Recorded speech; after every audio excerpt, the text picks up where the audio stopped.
Welcome to our countdown of the top 10 most shocking wrongful convictions in Massachusetts history.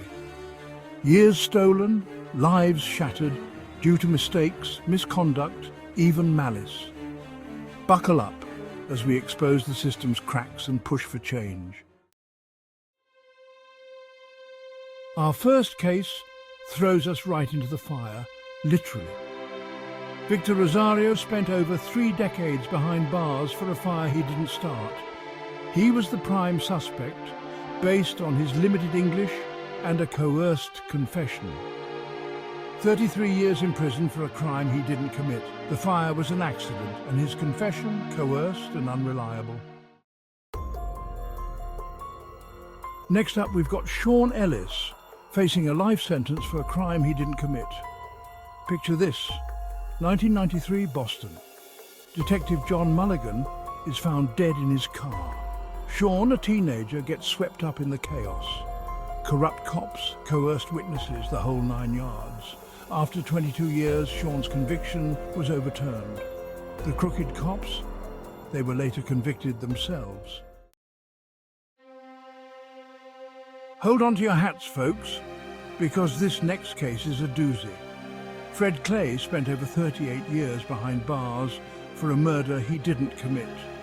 Fred was fingered as the culprit based on flimsy eyewitness testimony. Decades later, new evidence emerged, and Fred was exonerated in 2017. Chapter 4. Dennis Maher, the DNA detective. In 1983, a string of sexual assaults terrorized a town near Boston. The police zeroed in on Dennis. Dennis maintained his innocence, but his pleas fell on deaf ears. He was convicted and sentenced to life in prison. After 19 years, DNA testing proved Dennis was innocent. This case highlights the power of DNA evidence in overturning wrongful convictions. Chapter 5. Stephen Cowan's A Reflection of Injustice. In 1997, an off-duty police officer was shot. Another officer pointed the finger at Stephen. The identification was based on a fleeting glimpse, and the officer admitted he wasn't wearing his glasses. After 7 years behind bars, Stephen was exonerated by DNA evidence. Chapter 6. Donald Johnson, Lost in the System.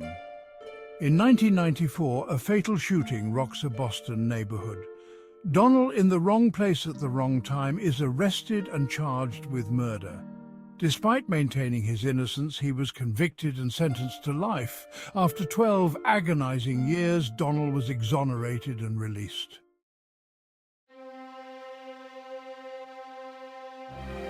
Chapter 7. Angel Hernandez, A Mother's Fight for Justice.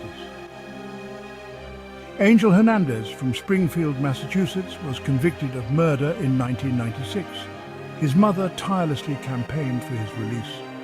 After 13 years, new evidence proved his innocence, leading to his exoneration. Chapter 8. Kenneth Waters, A Sister's Unbreakable Bond. Kenneth Waters was convicted of murder in 1983, based on unreliable testimony and questionable evidence.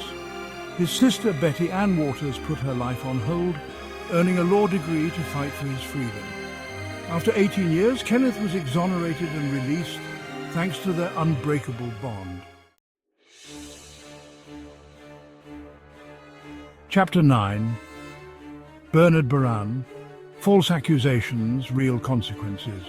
Bernard Baran, a daycare worker from Pittsfield, Massachusetts, was caught in a witch hunt during the Satanic Panic era. Despite no physical evidence and dubious accusations, Bernard was convicted and sentenced to life in prison. In 2006, after 21 years behind bars, Bernard was finally exonerated. Chapter 10. George Perot, A Trail of Deception. George Perot was convicted of rape in 1985, a crime he didn't commit. The prosecution's case relied on questionable eyewitness identification and fabricated evidence.